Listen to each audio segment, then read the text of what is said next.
hoje formados em axiologia. Em tempos de muitos psicólogos, os médicos, advogados, engenheiros, nós temos também muita gente se formando em axiologia. O que é axiologia, pastor? Logia sempre é estudo. Acho é o estudo do que eu acho. E tem faculdade para isso? Meu irmão, o que mais tem no mundo é esse negócio chamado axiologia. Dentro das igrejas, então, o que tem de achismo hoje é um negócio fantástico. Esse negócio de achismo é uma prática recorrente nos nossos dias, inclusive. Uma tendência que as pessoas têm de avaliar situações seguindo apenas a sua opinião. Para muitas pessoas o que vale é a sua opinião. E às vezes a opinião que ela dá não tem fundamento e não tem uma explicação lógica. Às vezes não tem essa racionalidade, não é racional, é algo meio doido. E também não tem essa sustentabilidade, não se sustenta muito coisas que são formadas, criadas, faladas, pensadas através do achismo. Para isso a gente estuda, para isso a gente se aprofunda, para isso a gente, como foi dito pelo pastor Marcos aqui pela manhã, na mensagem da manhã, se submete aos mais velhos, aos líderes, a palavra, a Deus, nos submetemos também aos professores, justamente para a gente ter base para formarmos a nossa vida. Esta ciência da axiologia, se eu posso assim falar, ela é muito perigosa. Se nós trouxermos isso para o meio empresarial, você imagina se um empresário, um grande empresário, ele chegasse e fizesse uma reunião com os seus funcionários e dissesse para eles assim: gente, eu acho que a gente deveria inovar. Bom, só por essa expressão, eu acho, quando a pessoa fala assim, eu acho, ela já não tem certeza. Então toda empresa que o dono, ou um líder, ou um chefe, vai fazer uma reunião, e ele começa a falar assim, eu acho, já começa errado. Porque acho é uma palavra de não certeza. É interessante isso. Se você olhar para a Bíblia, daqui a pouco a gente vai ver esse texto, Jesus disse o seguinte, ele usou isso, eu quero pegar essa expressão de Jesus, quero pegar essa expressão de Jesus, ela existe num contexto, nós vamos ler daqui a pouco, mas eu quero tirar um pouquinho desse contexto, só para você entender. Jesus disse o seguinte, se você falar sim, que seja sim, se você falar não, que seja não. Aí Jesus complementa, o que passar disso é procedência maligna. E é interessante que essa questão de achar, ela é muito relevante, a gente tem que tomar muito cuidado. Vou te dar um exemplo aqui. Semana passada eu reencontrei uma amiga, que há muito tempo a gente não se falava, às vezes por telefone, 2, 3 minutos, mas a gente acabou se encontrando. E ela comentou no papo da falência de um amigo nosso, em comum. Eu estava comentando que ele está numa dificuldade muito grande, está doente, enfim. E ela falou, Diego, a gente trabalhou junto no passado. Ele, inclusive, era um cara que tinha uma visão de tudo ali, certinho, de definir situações, de colocar tudo no papel e entender, principalmente entender o mercado. Aí ela disse, ele acabou abrindo um restaurante lá no Nordeste, estava morando para lá, E ele, acho que ficou meio abestado, acho que foi para o Nordeste, não sei, e começou a usar muito essa expressão de lá abestado, acabou ficando meio abestado. E ele sentou e disse assim: bom, eu vou abrir um restaurante, e esse restaurante eu vou servir só massa. Bom, ele começou errado, porque ele estava num lugar que o pessoal dificilmente come massa. Ele falou: eu vou abrir um restaurante para vender somente massa. Aí, nós vamos vender 50 pratos por dia, 250 pratos por semana, 5 dias, 1000 pratos no mês. Calculando vezes X reais, tirando a despesa de Y, pô, vai sobrar W. Vamos ganhar dinheiro. Isso é teoria. E aí ele disse essa expressão para ela, que ele estava com mais contato com ela, o seguinte: eu acho que vai dar certo. Bom, quando ele falou isso, já não deu. Ele montou o restaurante, o pouco dinheiro que tinha, ele investiu no local, ele alugou um local, ele reformou o local, ele comprou equipamentos, ele comprou utensílios, ele contratou pessoas, 2, 3 pessoas para trabalharem, e falou: não, eu vou abrir. E, poxa, e ele já tinha sido proprietário de um restaurante há muitos anos atrás, e naquela época, quando você abre, por exemplo, um restaurante, exceto algumas raríssimas exceções, tanto o restaurante ou algumas atividades, com raríssimas exceções, quando você abre, você nunca imagina assim: eu vou abrir um restaurante amanhã e já vou vender 50 pratos. Nunca acontece isso. Só se acontecer um milagre de Deus. E ele estava nessa vibe: eu vou abrir, eu vou vender. E na verdade não deu certo. Não deu certo. Em 3 meses ele fechou e perdeu todo o dinheiro que ele investiu. Por quê? Simples. Você não consegue do dia para a noite montar um restaurante só porque você acha que vai dar certo, porque lá atrás você teve um restaurante durante alguns anos, e durante esses anos ele esqueceu que no começo vendia-se muito pouco. Para chegar no nível onde ele chegou, ele demandou anos para isso.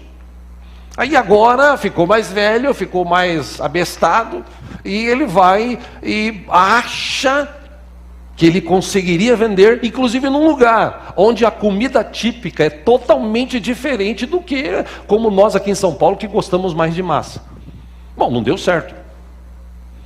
Esse amigo, a gente conversava, eu e essa amiga, na hora me veio na mente: esse é um adepto do achismo. Eu acho que se eu fizer isso, eu acho que se eu fizer aquilo. Irmão, tem muita gente hoje em dia endividada, porque ele acha o quê? Não, eu vou fazer um negócio aqui, e aí esse negócio, eu vou fazer aquilo e daquilo, e acaba se endividando. Tem muita gente que gasta mais do que ganha, isso é fato. No Brasil, inclusive, está cheio de gente assim. Não vê a hora de ter uma misericórdia do governo liberar um pouco de dinheiro do fundo de garantia, a turma corre lá para pagar conta. Tem gente que recebe 13º para pagar conta. Por quê? Porque ele achou que se ele gastasse um pouquinho a mais, viria um aumento no salário. Ele achou. E está cheio de gente hoje devendo aí, como meu pai dizia se fosse vivo, as cuecas. Porque ele achou que ele podia fazer isso e não fez. Tem gente que tem carro, compra carro. O cara não tem emprego fixo, ele vive de trabalhos alternativos, então ele fala assim: eu vou comprar um carro em 48 vezes, em 60 vezes, e eu acho que eu vou pagar. Se você for nos pátios das grandes empresas que financiam carros, você vai encontrar vários carros que foram retomados. Por quê? Simplesmente que a pessoa pagou 3, 4, 5, 6 e não deu. Jesus também ensinou sobre isso, daqui a pouco nós vamos ver. Jesus disse: escuta, se você for fazer alguma coisa, é óbvio que também ele citou isso num contexto, e eu quero tirar desse contexto para tornar algo prático nessa questão de achismo. Jesus diz o seguinte: se você for construir alguma coisa, senta antes e calcula. O que eu vou precisar para construir? Isso, não, eu tenho aqui 10 mil e eu acho que vai dar certo. Pronto, começou errado. Jesus, ele trouxe vários ensinamentos justamente para a gente tomar cuidado com essa questão de achismo. E infelizmente nós vivemos num tempo de achólogos para tudo quanto é lado. Gente decepcionada, gente depressiva, gente chateada, pessoas doentes no corpo, doentes na alma. Por quê? Porque se decepcionaram. E por que se decepcionaram? Não, porque eu achei. Eu vou falar, por exemplo, de casamento.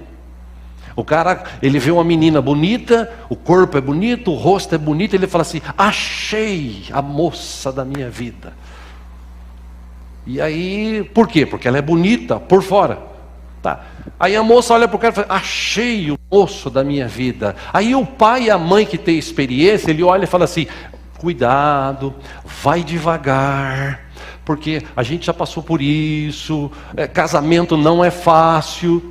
Casamento é algo que você tem que pensar muito bem, mas muito bem. E é por isso que tem essa lenda que contam por aí, que quem pensa muito não casa.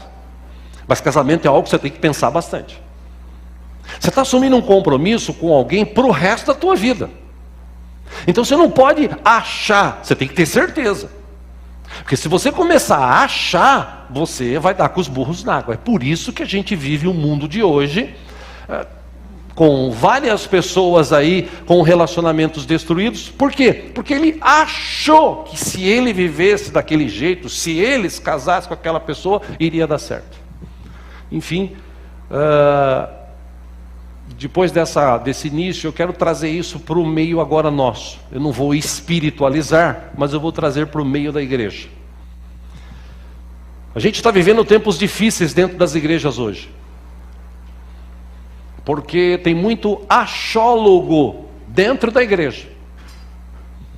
Eu dei uma introdução sobre isso semana passada, falando sobre a glória de Deus. É que quando se fala assim: a gente agora vive na época da graça. E a época da graça? Então agora não tem mais aqueles rituais, não tem mais aqueles negócios que tinham antigamente. Então, como eu estou na época da graça, então agora Deus só quer o meu coração. Engana-se quem pensa assim. A Bíblia, o próprio Jesus disse: eu não vim mudar a lei. Aliás, um tio que seja da lei eu não vou mudar. A palavra está escrita. É óbvio que Jesus trouxe um ensinamento que veio sobejar, que veio sufocar a lei, que era um negócio que obrigava as pessoas.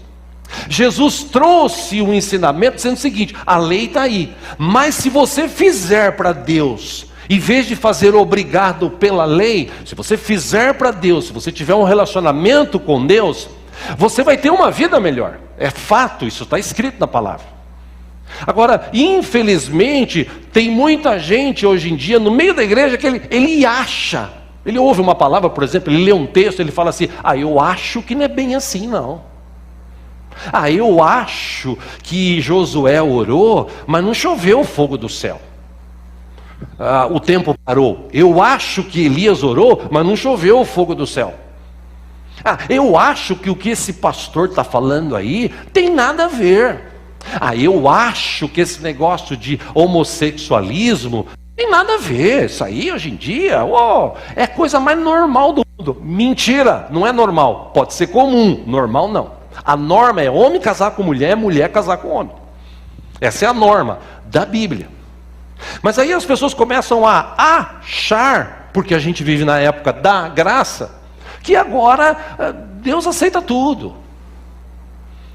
E como vimos semana passada aqui, antigamente, um homem, por ter um bom coração e querer ajudar a arca, segurar a arca que estava caindo, ele pôs a mão e morreu fulminado. Quando Davi viu aquela situação, ele ficou apreensivo, ele pensou bem e ele foi buscar na lei. Como é que tinha que ser feito aquele negócio de carregar a arca? Não era de qualquer jeito. A gente viu semana passada. Tem que ser o levita, purificado, de um jeito certo. Havia um ritual a se cumprir. Aí você fala assim, mas agora, quando eu vou cultuar a Deus, poxa, eu vou na igreja, eu vou de qualquer jeito. Antigamente, irmãos, pra vocês terem uma ideia, para você entender essa questão da lei, antigamente as pessoas ficavam apreensivas. A gente viu semana passada, quando Moisés, que eles estavam em tendas ainda no deserto, quando Moisés ia para a tenda do encontro, o povo se levantava, ficava na porta da sua tenda, tipo batendo um joelho no outro, esperando Moisés entrar na tenda do encontro. E quando Moisés entrava, a nuvem de glória baixava, e eles falavam, Deus está com Moisés. Eles tinham aquele temor, aquele medo. Eu não estou falando que você tem que vir à igreja e ter medo de Deus, mas a gente tem que ter temor, porque Deus, o Deus santo e poderoso, está conosco aqui nessa noite. Mas tem gente que fala assim, eu acho que não precisa. Eu acho que não precisa. Por favor, obrigado. Vi que a irmã estava aí. Inclusive tem um lixinho que deixaram ali. Desculpa, você pode jogar no lixo para mim lá? Obrigado, viu?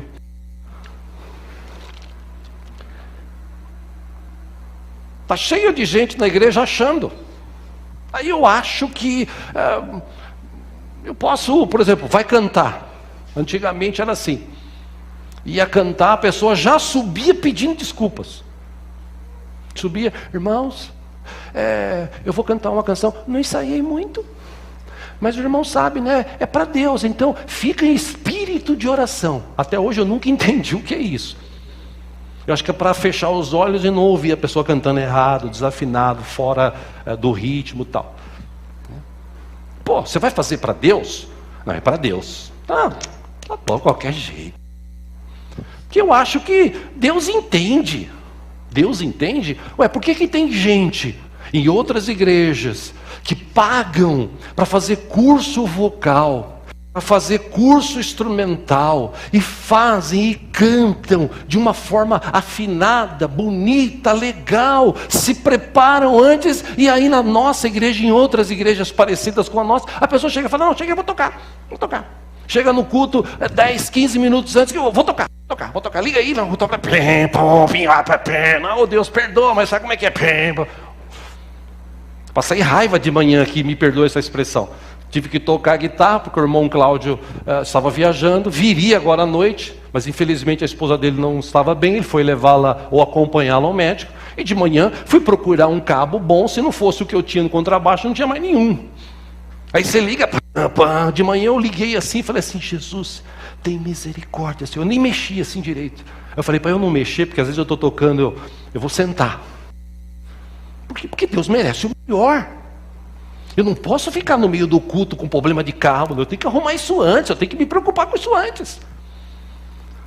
Mas aí vem a turma do acho e fala assim, eu acho que tá bom, de qualquer jeito tá bom. Infelizmente, meus irmãos, está cheio de pessoas na igreja deixando de ser abençoadas, deixando de ir para frente, justamente porque ele acha que ele não precisa fazer o melhor para Deus, que Deus aceita qualquer coisa. Deus aceita sim aquilo que cada pessoa na sua capacidade pode apresentar. Mas uma coisa é certa, a gente pode melhorar. Sim ou não? Porque quando eu vou para a igreja, quando eu vou, por exemplo, numa audiência com o juiz. Na audiência com o juiz, você entra e fica lá. Sim ou não? Você não pode falar nada, a não ser que ele permita. Aí você tem que ir bem vestido, porque se você for lá de camiseta, de short, ele manda você sair. Agora na igreja não, na igreja é para Deus, né? Eu vou lá, Deus só quer o coração. Veste uma roupinha um pouco melhor.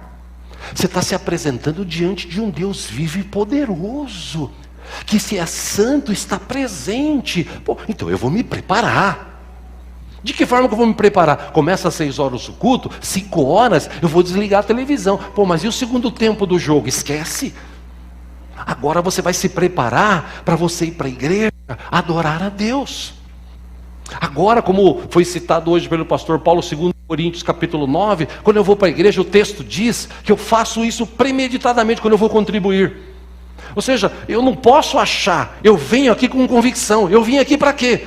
Eu acho que eu vou para a igreja hoje. Não, eu tenho convicção, eu vou para a igreja, eu vou me sentar, eu vou adorar a Deus, eu vou bater palma. Por quê? Porque o Deus Todo-Poderoso está presente ali. É que a gente vive a época da graça, porque na época da lei, se entrasse gente do jeito que entra, sai, levanta, morria no caminho. É que Deus é misericordioso. É que Jesus hoje é aquele para-raio que segura muita coisa que o diabo quer lançar contra nós, e às vezes por causa das nossas atitudes quer vir sobre nós. Mas uma coisa é certa, a gente precisa parar de achar e precisa começar a fazer a coisa certa. Quero ler um texto com vocês, vou ficar só nas minhas palavras, como diriam alguns pregadores. Você que trouxe a sua Bíblia, vamos ler juntos no livro de Juízes, capítulo 16.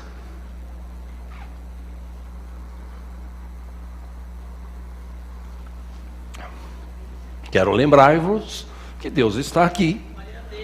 Enquanto você procura, adore a Ele, se é que você tem vontade e prazer nisso. Juízes capítulo 16, se tiver alguém sem Bíblia do teu lado. É uma história interessante, a história de Sansão. Antes da gente ler, uma pausa, por favor, olha aqui para mim e vou te contar uma história para a gente ganhar tempo e ler direto esse texto. Para quem não conhece a história de Sansão, Sansão foi um cara que a mãe não podia ter filho e Deus a abençoou com um filho e ela o consagrou através de um discernimento que Deus deu para uma linhagem que tinha naquela época, que era a linhagem de Nazireu, e o Nazireu ele não tinha o hábito de cortar cabelo. Então era um voto que se fazia. Em alguns tempos eles deixavam também a barba grande, era um tipo de voto que se tinha antigamente. E esse menino cresceu debaixo da orientação do pai, da mãe e de algumas pessoas da época. Naquela época não tinha rei ainda. E se você ler Juízes, no começo de Juízes, capítulo 1, e no último capítulo, você vai ver a mesma expressão. Naquela época, as pessoas faziam o que dava na telha. Tipo assim, eu acho que eu posso fazer isso. Eu acho que eu posso fazer aquilo. Eles faziam o que dava na telha. E ninguém seguia a palavra. Não tinha um líder, um instrutor. Aí Deus levantou pessoas ao longo desse tempo, até chegar num rei. Por quê? Porque o povo se afastava de Deus. O povo se afastou de Deus. E por causa disso, eles foram presas fáceis dos filisteus e de outros povos da época. Nessa época, quando o povo estava oprimido, e povo é povo, quando ele está oprimido, quando ele está com dificuldade, aí ele lembra do Senhor, ele ora, ele canta, ele busca, aí ele quer obedecer, e aí Deus tem misericórdia, e foi o que Deus fez, nessa época que levantou Sansão. Só que Sansão era um cara meio que inconsequente, ele cresceu, ele era muito forte. Ele era forte porque a Bíblia ensina isso, nós vamos ver, o Espírito do Senhor nosso Deus estava na vida dele e o capacitou com uma força descomunal, a ponto de uma das suas brigas ele pegar a queixada de um jumento que tinha ali, que tinha morrido e estava só os ossos, e com ela ele matou 1000 homens. Ou seja, ele era um cara muito forte. As pessoas temiam ele.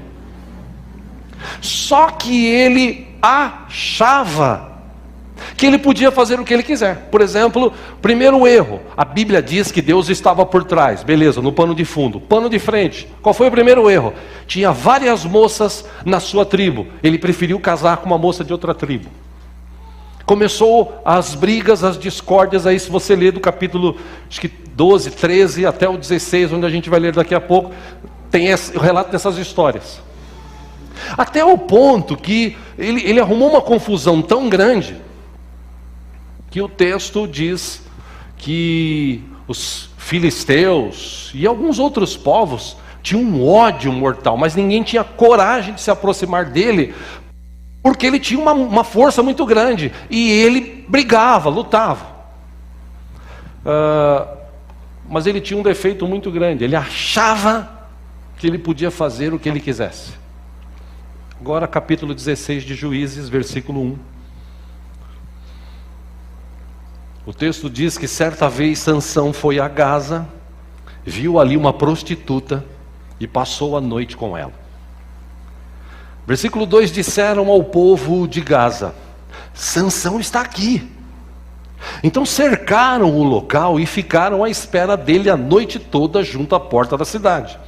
Não se moveram a noite inteira, dizendo: ao amanhecer o mataremos. Versículo 3: Sansão, porém, ficou deitado só até a meia-noite.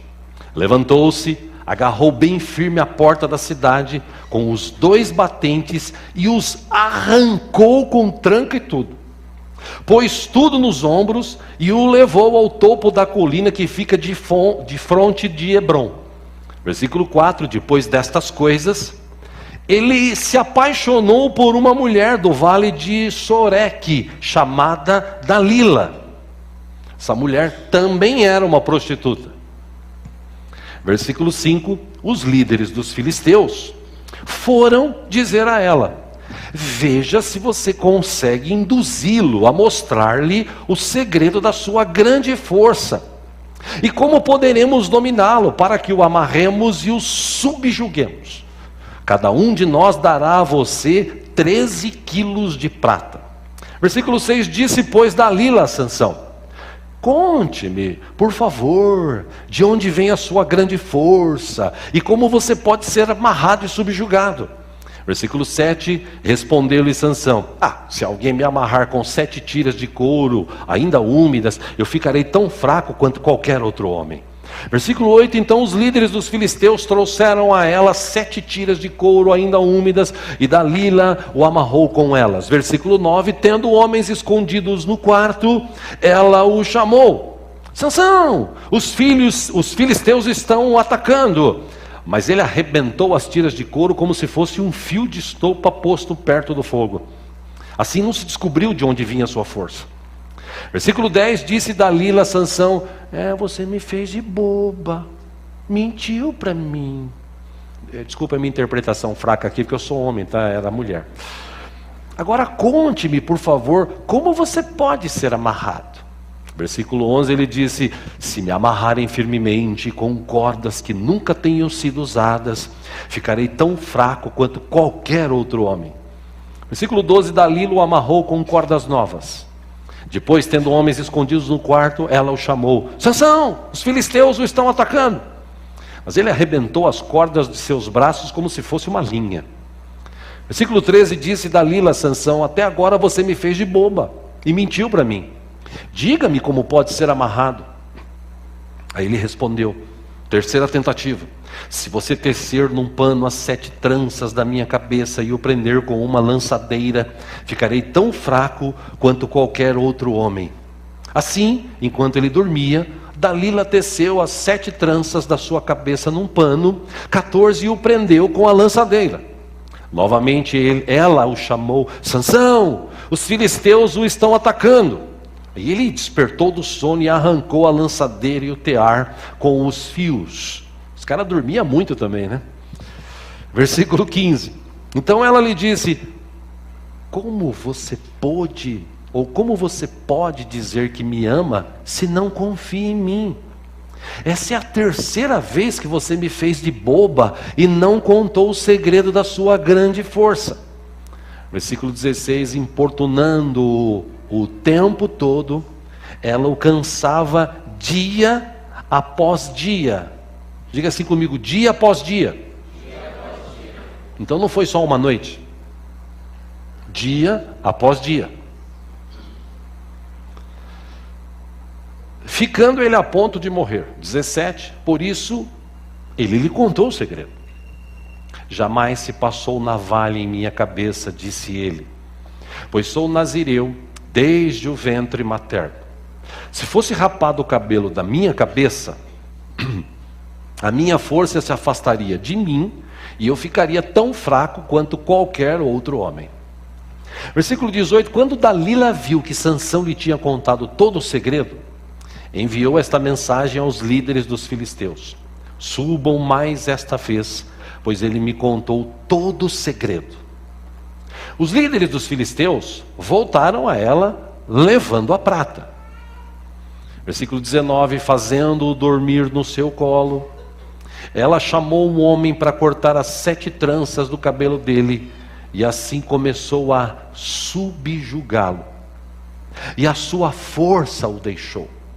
Versículo 20, então ela chamou: Sansão, os filisteus o estão atacando. Aí ele acordou do sono e pensou: sairei como antes e me livrarei. Guarde bem essa palavra, mas não sabia que o Espírito do Senhor, em algumas versões, na versão NVI, que o Senhor o tinha deixado. Versículo 21, os filisteus o prenderam, furaram os seus olhos e o levaram para casa. Prenderam-no com algemas de bronze e o puseram a girar um moinho na prisão. Só até aí, 22, logo o cabelo dele começou a crescer e tal.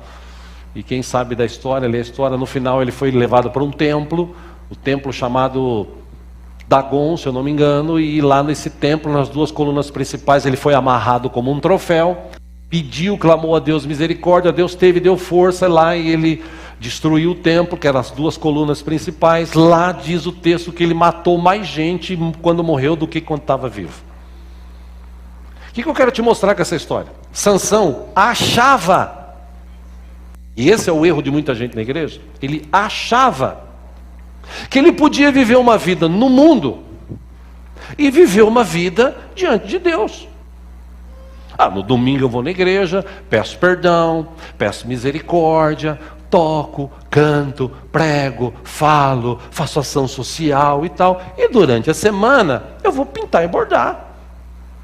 Eu vou para o motel, eu vou atrás de uma prostituta, eu vou atrás de um prostituto, eu saio com um cara daqui, uma coisa dali, eu estou trabalhando, eu minto aqui para ganhar um dinheiro, eu engano o outro lá, e no domingo eu volto para a igreja: oh Deus, tem misericórdia de mim, Senhor, eu sei que o Senhor está comigo. E Deus fala: eu estou com você, filho, eu tenho misericórdia, obrigado, viu, Senhor? Aí ele volta e faz a mesma coisa.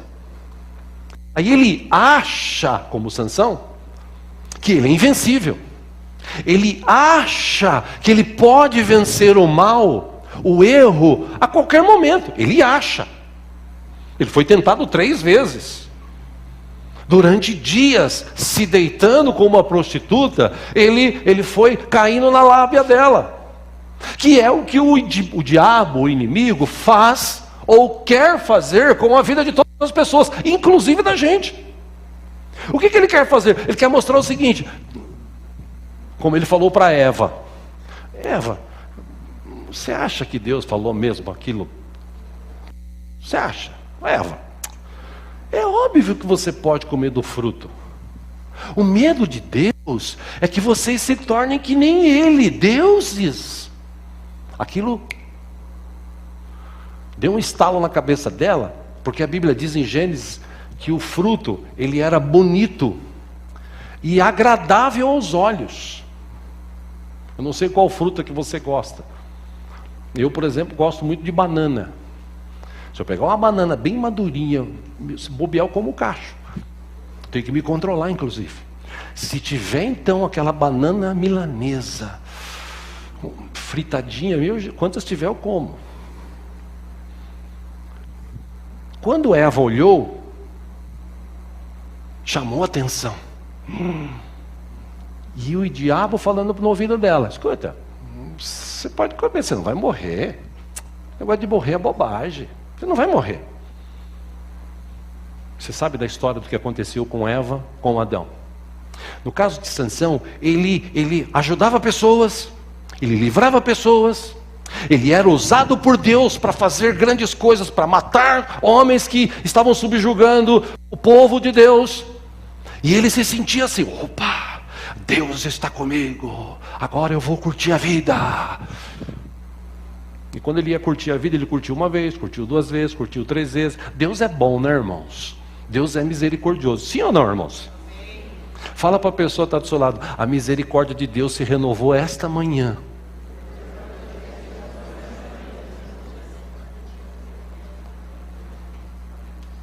Mas fala para ele assim: não acostuma não, toma cuidado, viu?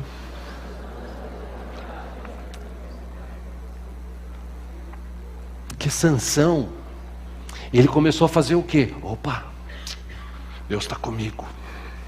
Eu vou lá, Deus manda eu fazer, eu faço, destruo. Eu vou aqui, eu faço, destruo. Deus está comigo. Então, vou arrumar uma mina. Escuta, mas você tem mina aqui. Essas minas aqui é tudo canhão. Eu acho que eu tenho que arrumar uma mina lá fora. Igual a mina fala, eu acho que eu tenho que arrumar um mino lá fora. E Sansão era assim. Vou para lá. O pai e a mãe: filho, mas está cheio de moças aqui. Não, eu acho que eu tenho que fazer o que eu quero. Eu vou lá, vou arrumar uma filisteia lá. Casou, não deu certo. Aí ele vai e fala assim: bom, agora também eu vou fiar o pé na jaca. Porque Deus está comigo. Você vê, eu faço isso, faço aquilo outro. A força está comigo. Então, não tem problema. E ele foi uma vez, ele foi segunda vez, ele foi terceira vez. E ele foi se achando assim. Até a hora que, através da boca de Dalila, que Dalila estava interessada nas moedas de prata, tá? Ela não estava interessada em Sansão. O tonto achava que a mulher estava interessada nele, porque ele era fortão. Mas ela estava interessada na grana que ela ia ganhar para destroná-lo. E ele, essa mulher é prostituta, né? Mas, puxa vida, ela tem algo de diferente. De tanto que ela importunou. Porque o diabo é assim, ele não desiste da gente. Ele está sempre querendo soprar no ouvido de vocês que são jovens, adolescentes, jovens. Ele está sempre querendo soprar no ouvido assim: escuta, você precisa curtir a vida. Você vai ficar dentro da igreja, larga a mão de ser tonto.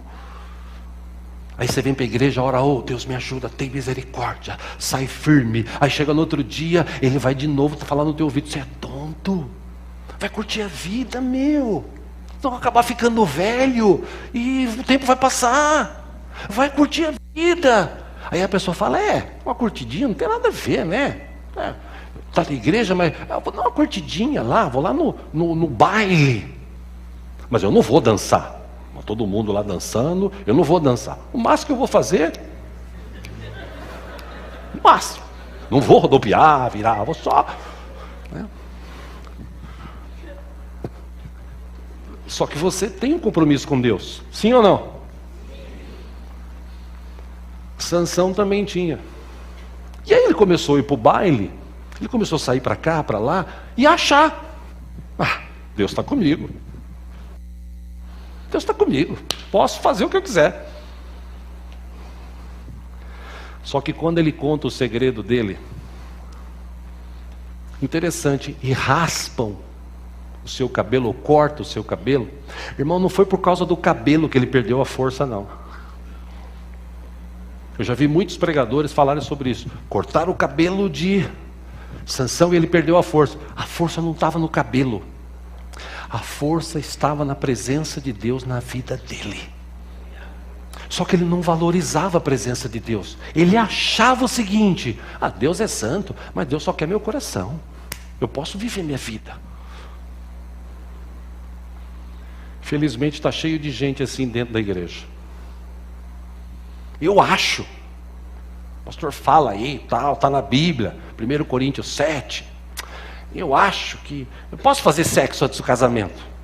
Normal. Todo mundo faz. Então eu vou fazer. Você acha ou você tem certeza? Não, eu acho. Porque quem não conhece a Bíblia, ele vive assim. Quem conhece a Bíblia, ele não acha, ele tem certeza. Eu acho que eu posso usar qualquer tipo de roupa. Eu falei sobre isso semana passada aqui. A pergunta não é eu acho, a pergunta não é eu posso. A pergunta é eu devo. Porque Paulo escreveu o seguinte: todas as coisas me são lícitas, mas nem tudo me convém. Então, eu acho ou eu tenho certeza. Por isso que é bom ler Bíblia. E por isso que o diabo engana as pessoas e traz sono para as pessoas não leem Bíblia. A gente vive uma geração de crentes hoje em dia, do século 21, que mal conhece a Bíblia, mal lê a Bíblia. E por conta disso, eles começam a achar. Então o camarada, ele fala o seguinte: eu acho que eu vou abrir uma igreja. Estou cansado desse pastor aí, estou cansado, eu vou abrir uma igreja. Eu acho que vai dar certo. Porque é só chegar lá, abrir, começar a falar de Jesus. E está cheio de igreja que fechou, está cheio de escândalos em igreja, por causa do achismo. Que as coisas diante de Deus têm ordem, e tem que ser feita com ordem e decência. A gente não pode achar muito. Por exemplo, tem gente que diz assim: eu acho que não precisa orar tanto. Eu não sei porque que fala na igreja que tem que orar. Pô, eu estou cansado de orar. Oro aí 5 minutos todo dia, pô. Está muito já. Aí a Bíblia diz o seguinte, 1 Tessalonicenses 5,17: orem continuamente. Em outra versão, orem sem cessar. Poxa, por que a oração é importante? Irmãos, para pensar. Se oração não fosse importante, Jesus gastaria mais tempo batendo papo com os discípulos do que orando. E ele gastou mais tempo orando do que batendo papo. Por exemplo, tem gente que diz assim: eu acho que não precisa ir tanto na igreja. Esse negócio de ir na igreja todo domingo. Isso que nós estamos no século 21. Porque no século 20, a gente ia terça, quinta, sábado, domingo de manhã, domingo à noite. Mas hoje, eu acho que eu não tenho que ir para a igreja assim todo domingo. Hebreus capítulo 10, versículo 25, o escritor de Hebreus aconselha o seguinte: não deixemos de reunirmos como igreja, segundo o costume de alguns, mas procuremos encorajar-nos uns aos outros, ainda mais quando vocês veem que se aproxima o dia. Tem gente que diz assim: eu acho que eu não preciso tomar ceia todo mês. Eu acho que não precisa, esse negócio aí, tomar ceia. Irmão, falei aqui semana passada, se você ficar um dia inteiro, quem conseguir ficar um dia inteiro, 2 dias inteiros, sem comer, sem beber água, como é que vai ficar essa pessoa? Fraca. É óbvio. Se você ficar 3 dias sem comer, exceto se você estiver fazendo um propósito diante de Deus, conversou com ele, ele vai te ajudar. Agora você fala assim: não, eu vou ficar 3 dias sem comer. No 3º dia vão te pegar e levar para o hospital. A primeira coisa no pronto-socorro é vão te encher de soro para levantar você. Porque você está fraco, você não está comendo, você tem o hábito de comer, para de comer. Aí agora você imagina, a gente recebe Jesus, é batizado, nasce e vive uma nova vida. Aí nessa nova vida que é espiritual, o que eu tenho que fazer? Eu tenho que orar, eu tenho que ler a Bíblia, eu tenho que participar da ceia. Jesus falou, João 6,53, Jesus disse para o povo: eu lhes digo a verdade. Guarde esse texto, irmão. Se vocês não comerem a carne do Filho do Homem e não beberem o seu sangue, não terão vida em si mesmos. Todo aquele que come a minha carne e bebe o meu sangue, disse Jesus, tem a vida eterna, e eu o ressuscitarei no último dia. 55, pois a minha carne é verdadeira comida e o meu sangue é verdadeira bebida. 56, todo aquele que come a minha carne e bebe o meu sangue permanece em mim e eu nele. Da mesma forma como o Pai que vive me enviou e eu vivo por causa do Pai, assim aquele que se alimenta de mim vai viver por minha causa. O que Jesus ensinou. Então, não tem achismo. Eu tenho que dar importância. Importância para quê? Para ceia, culto de ceia, eu tenho que participar, eu tenho que dar jeito. Exceto se estiver no hospital, e se estiver no hospital tem obreiro que vai levar.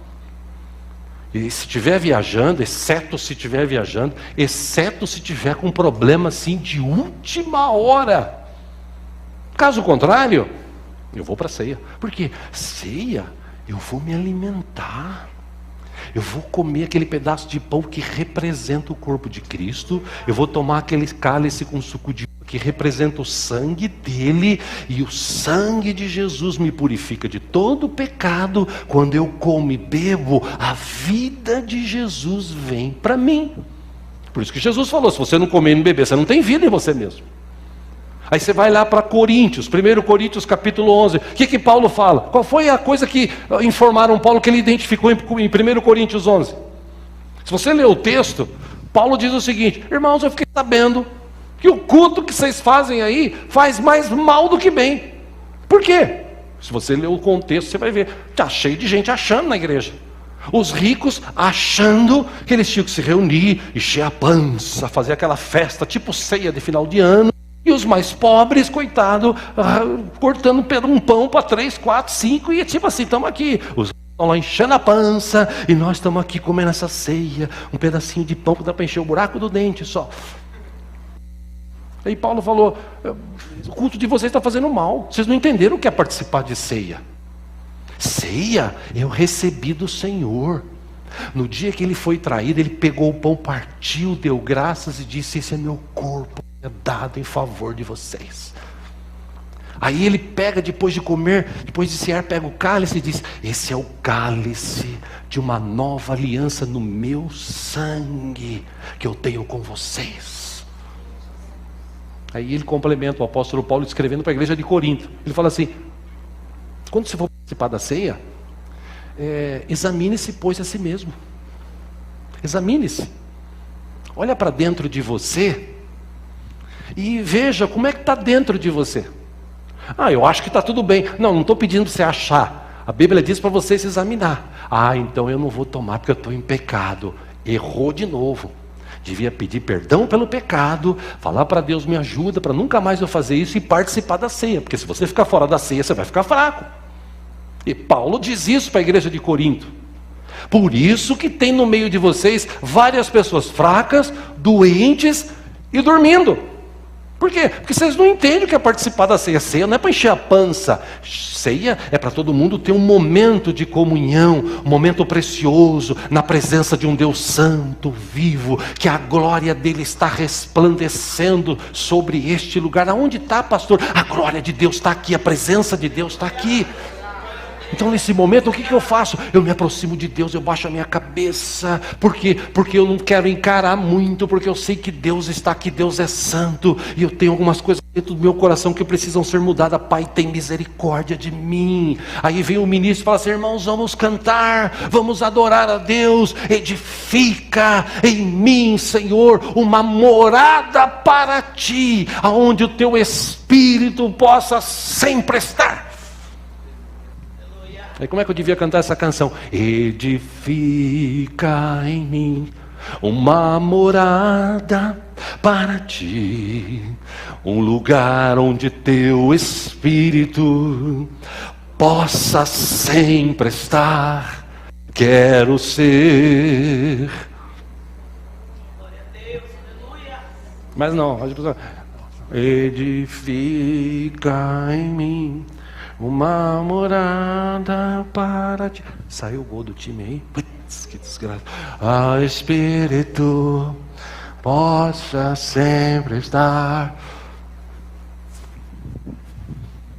E Deus está aqui, não está? Vocês entendem por que tem gente que vem para a igreja e sai do mesmo jeito que entrou? Aí ele troca de igreja porque ele acha que o problema é a igreja.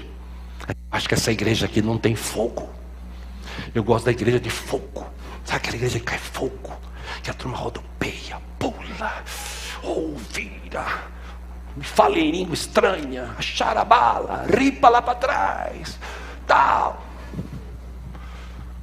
Eu vou para essa igreja. Eu acho que lá não adianta, tem que mudar dentro de nós. A igreja somos nós. Esse é o problema de muita gente dentro da igreja, eu acho. Dentro da igreja não tem achismo. Dentro da igreja tem verdades. Coração aberto, porque Deus está aqui. Como eu falei semana passada, quem entendeu isso foi Davi. Porque no Salmo 51, quando ele se arrepende, ele diz o seguinte: Senhor, se o Senhor quisesse sacrifícios, eu ia fazer um monte aqui. O cara era rico, tinha boi, vaca, ovelha, tudo que você pode imaginar, o cara tinha um monte, podia queimar tudo. Chegava e falava: Senhor, nesta noite eu vou fazer um grande holocausto aqui, um sacrifício, eu vou queimar 1000 cabeças de boi para adorar o Senhor. Mas o coração dele estava em pecado. Só que Davi achava, aliás, Davi não achava nada. Davi, ele tinha certezas no coração. Então, diferente de Sansão, Davi, ele vai falar assim: Senhor, tem misericórdia de mim. O Senhor me conhece, o Senhor sabe. O jeito que eu nasci, o jeito que eu fui formado, a vida que eu tive, o Senhor sabe, foi difícil, não justifica. Senhor, se o Senhor quisesse sacrifícios, eu faria um monte. Mas eu sei que o Senhor não quer sacrifício. O Senhor quer gente obediente, gente arrependida. E eu estou aqui, Senhor, eu me arrependo no pó. Tem misericórdia de mim. E por isso Davi foi perdoado. E por isso, apesar de todos os erros dele, a Bíblia diz que ele era um homem segundo o coração de Deus. Sabe, meus irmãos, dentro das igrejas hoje, está cheio de achólogo. Quero citar o texto que eu falei há pouco, Lucas capítulo 14, com a ajuda dos irmãos lá, versículo 25. Diz que uma grande multidão ia acompanhando Jesus, e aquelas sacadas que eu falei que Jesus tinha, né? Ele estava andando, a multidão atrás, conversando com o discípulo, indo de uma cidade para outra, aí de repente ele parava e virava. E nessas, se alguém vem a mim e ama o pai, sua mãe, sua mulher, seus filhos, seus irmãos, irmãs, e até a sua própria vida, mais do que a mim, não pode ser meu discípulo. Ele já chocava. E aquele que não carrega a sua cruz e não me segue, não pode ser meu discípulo. Aí ele dá um exemplo. Esse texto de Lucas, se você vê o subtítulo lá, está assim: preço do discipulado. Então, qual de vocês, se quiser construir... vamos ver aqui. Qual de vocês, se quiser construir uma torre, primeiro não se assenta e calcula o preço, para ver se tem dinheiro suficiente para completá-lo? Por quê? Ora, pois se lançar um alicerce e não for capaz de terminá-la, todos os que a virem rirão dele, dizendo: este homem começou a construir e não foi capaz de terminar. Aí ele dá um outro exemplo. Ou... qual é o rei que, pretendendo sair à guerra contra outro rei, primeiro não se assenta e pensa se com 10.000 homens é capaz de enfrentar aquele que vem contra ele com 20.000? 32, se não for capaz, o que ele faz? Ele envia uma delegação, enquanto o outro ainda está longe, e pede um acordo de paz. Fecha, Jesus encerra 33 dizendo: da mesma forma, qualquer de vocês que não renunciar a tudo o que possui, não pode ser o meu discípulo. O que Jesus quis dizer com isso? Você não pode achar: eu acho que eu passo um tempo na igreja, servindo ao Senhor, está tudo bem, aí eu saio, vou curtir a vida, cometo uns pecadão, aí eu volto, peço perdão a Deus, aí eu passo um tempo na igreja, aí eu vejo que está demorando um pouco mais, aí eu vou viver minha vida e tal. Aí ele fica lá, comete mais uns pecadão, aí ele volta, fala: Senhor, tem misericórdia de mim, fica nessa ciranda. Quando eu e você decidimos por Jesus, eu não achei, eu acho que agora a minha vida vai melhorar. Eu acho que agora eu vou servir a um Deus vivo e poderoso. Não, eu não achei, eu tomei uma decisão convicta, para o resto da minha vida e pela eternidade. Esse talvez seja também de uns grandes problemas de pessoas que vêm para a igreja. Ele recebe Jesus porque ele acha que, recebendo Jesus vai pagar todas as contas dele, Jesus vai dar uma casa nova, um carro novo, Jesus vai ser aquele gênio da lâmpada.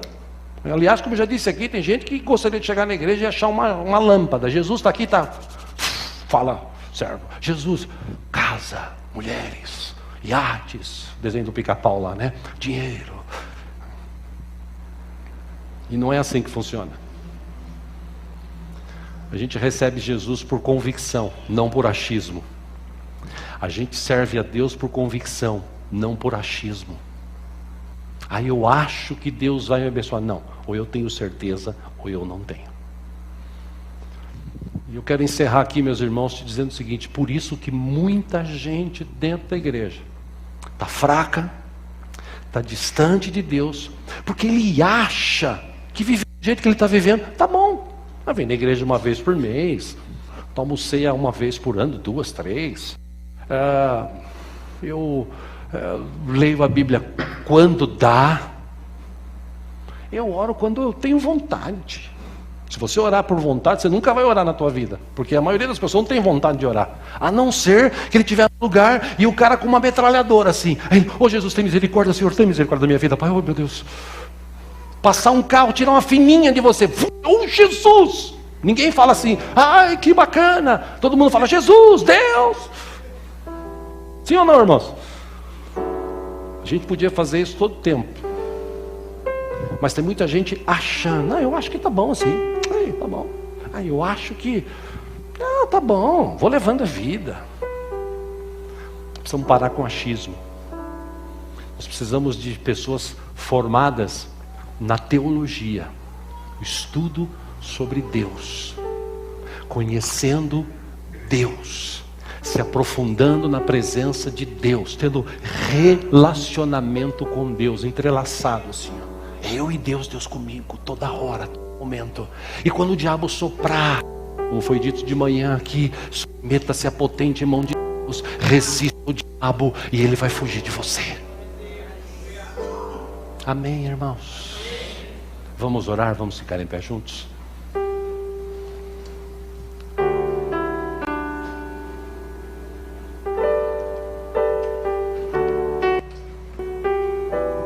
Deus está aqui.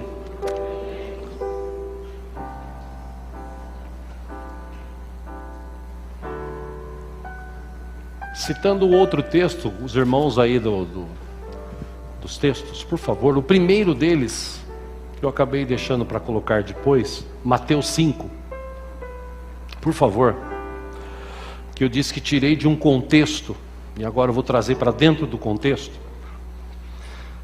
Mateus 5,33, Jesus disse, vocês ouviram o que foi dito aos seus antepassados, não jure falsamente, mas cumpra os juramentos que você fez diante do Senhor. Versículo 34, mas eu lhes digo, não jurem de forma alguma, nem pelos céus, porque é o trono de Deus, nem pela terra, porque é o estrado dos seus pés, nem por Jerusalém, porque é a cidade do grande rei.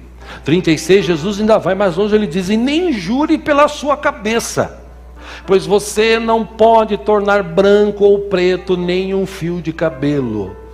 Acho que essa palavra, se Jesus falasse hoje, tinha um monte de mulher que ia dar risada, porque hoje tem a tinta, dá para pintar o cabelo, né, de qualquer cor e tal. Enfim, versículo 37, Jesus disse, seja o seu sim, sim, e o seu não, não. O que passar disso vem do maligno. E o maligno, ele está sempre ao nosso derredor, querendo trazer essa... Escuta, você está achando que isso aí é tudo sério? Verdade? Você acha que Deus é assim mesmo? Você acha que... Irmão, não ache, tenha certeza. Leia a Bíblia. Quando você lê a Bíblia ela mesmo diz que ela é como uma faca de 2 gumes, ela corta dos 2 lados, ela tem o poder de separar assim, osso de carne, juntas medulas, ela tem o poder de confrontar a gente. Quando você lê a Bíblia, você fala assim, caramba, mas eu tinha aquele desejo de fazer isso, mas eu não posso. Não é que eu não posso, eu não devo. Por quê? Porque eu tenho um Deus poderoso, que me ama, que está comigo, e em respeito e amor a Ele, eu não vou fazer. Eu vou estar na presença dele, vou estar firme com ele. Amém, amados? Deu para entender? Entende porque que muita gente, como eu disse há pouco, não vai embora para casa, não vai do mesmo jeito que entrou? Ele não sai abençoado? Porque ele veio para a igreja, porque veio acompanhar alguém, veio, sei lá. Mas Deus está aqui, em todos os cultos, disponível para atender, para abençoar, para curar, para libertar, para trazer novo tempo na vida daqueles que o buscam de todo o coração. E eu e você temos mais essa oportunidade hoje de fazer isso, de buscá-lo de todo o coração. Portanto, eu encorajo você a fechar os teus olhos, curvar a sua cabeça. por um instante apenas. E isso por duas razões simples. Para orar eu preciso fechar os olhos? Não, a Bíblia não fala isso. Para eu orar eu preciso baixar a cabeça? Também não. Então por que a gente fecha os olhos e baixa a cabeça? Primeiro fecha os olhos para não se dispersar. Porque nesse momento que você fecha os olhos, tem sempre um ou outro que está se movimentando. Então de repente essa pessoa tira a tua atenção. E você baixa a cabeça. Porque você crê que tem um Deus vivo e poderoso aqui, santo, a glória dele está manifesta, e em reverência a ele, você baixa a cabeça. É só por isso. Então, de olhos fechados, cabeça curvada, se assim você quiser e puder, eu gostaria de te encorajar a você olhar para dentro de si mesmo. E quais são as coisas que você está achando dentro de você, relacionadas à Bíblia, à tua vida, relacionadas ao pecado, relacionadas às coisas que têm acontecido com você. Qual tem sido a tua reação? Você olha e fala assim: acho que isso aí é normal, acho que é assim mesmo, todo mundo faz. Ou você olha para dentro de si e fala assim: Senhor, tem misericórdia de mim, eu errei mesmo e errei feio. Tem misericórdia de mim, Senhor, me ajuda. Senhor, eu posso perder até algumas coisas, mas eu não quero perder o teu Espírito. Davi foi esperto quando ele orou e escreveu essa oração no Salmo 51. Esperto no sentido de saber o que tinha valor para ele. Sansão não. Sansão ele continuou cometendo pecado, achando-se invencível, achando o rei da cocada preta. Deus está comigo, eu tenho poder, eu escapo da hora que eu quiser. Mas na quarta vez, o Espírito do Senhor tinha saído da vida dele, e ele nem imaginava. Ele achava que Deus estava com ele, e Deus não compactua com o pecado. Deus é santo. Por isso que a gente tem que se arrepender e pedir a misericórdia dele e ir para a presença dele. E a boa notícia é que ele está aqui nessa noite mais uma vez. Jesus está aqui com a sua mão estendida, dizendo: ei, vem a mim do jeito que você está. Eu tenho um tempo novo para você. Eu não estou falando de religião, eu não estou falando aqui para você tomar uma decisão para viver uma religiosidade. Longe disso. Aqui eu não gosto de religião. A gente não gosta de religião.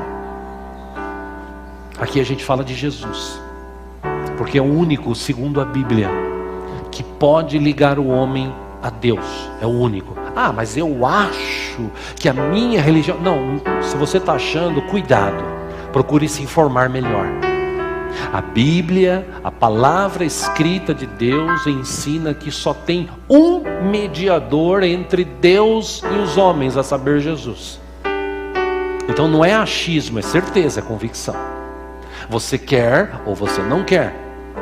Mas eu acho que se eu continuar vivendo essa vidinha, está tudo bem, Deus vai entender, né? Eu sou humano. Espera um pouquinho, o que a Bíblia diz sobre isso? A Bíblia diz que nós temos que buscar santidade a cada dia. O Salmo 24 diz: quem poderá entrar no templo do Senhor? Aqueles de mãos limpas, de coração puro. Então a gente tem que tomar cuidado do jeito que a gente entra na presença de Deus.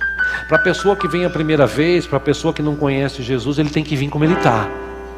E aqui, através da palavra, o Espírito Santo vai convencê-lo e ele vai tomar um posicionamento. Agora, nós que conhecemos, a gente tem que tomar cuidado com o que a gente fala, com o que a gente pensa, com o que a gente faz.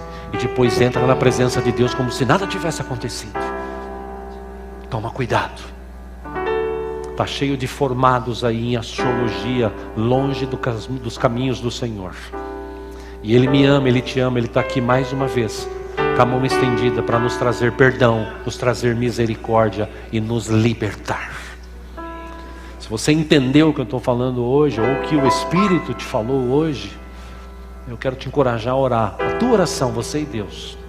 Eu te dou algumas dicas. Diga assim: Senhor, eu quero fazer que nem Davi, Senhor. Eu posso até perder algumas coisas, mas eu não quero perder o teu Espírito como Sansão perdeu. Eu quero continuar na tua presença. Eu quero que o teu Espírito faça uma morada no meu coração. Aliás, se for o caso, cante de novo a canção que cantamos há pouco, mas cante mesmo expressando a Deus: edifica em mim uma morada para ti, onde teu Espírito possa sempre estar. Eu quero ser um templo que o Senhor possa habitar.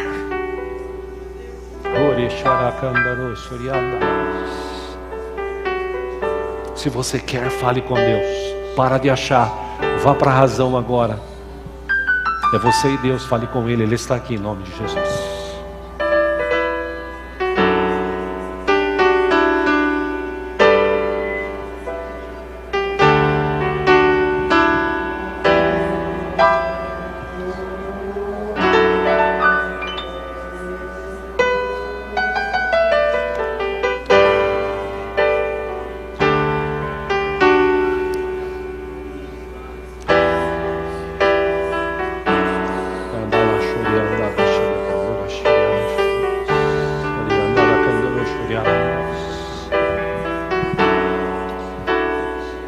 Deus, eu quero orar aqui com os meus irmãos, Pai, que eu também, mais novo, achava muita coisa e achava errado.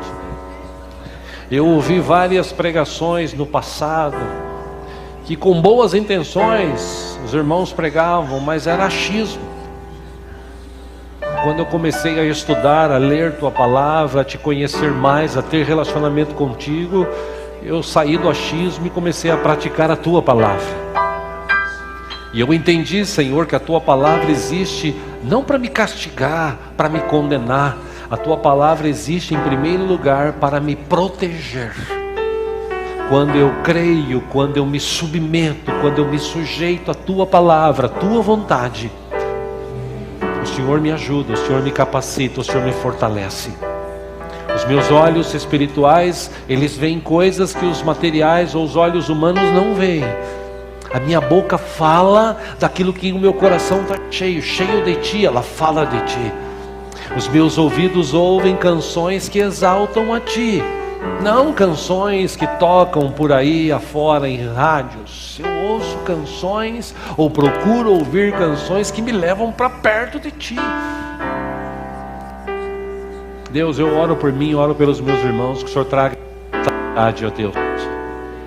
Chega já de achismo dentro das igrejas. Que sejamos aqui uma igreja com crentes convictos. Gente que lê a Bíblia. Gente que ora. Gente que, ó Deus, vem na igreja. Gente que participa de ceia. Gente que faz obra social. Gente que ama. Gente que ajuda. Gente disposta. Gente que tem prazer em vir na igreja, na tua casa. Que seja assim, ó Deus. Senhor, faça morada no meu coração. Espírito Santo, na minha vida, na vida dos meus irmãos que estão aqui, na vida das pessoas que ainda nos assistem ou ouvem. Que o Senhor possa fazer morada, que o Senhor possa fazer uma limpeza. Jesus, perdoa os nossos pecados, perdoa-nos, Jesus. Como a gente cantou semana passada, leva a gente além, leva a gente a um nível mais profundo de intimidade. E nesta manhã, nesta noite agora deste domingo, a gente possa, ó Deus, realmente ser uma morada onde o teu Espírito possa sempre estar. Deus, eu oro por mim, oro pelos meus irmãos, por todos que assistem e ouvem, oro em nome de Jesus. Amém. Amém.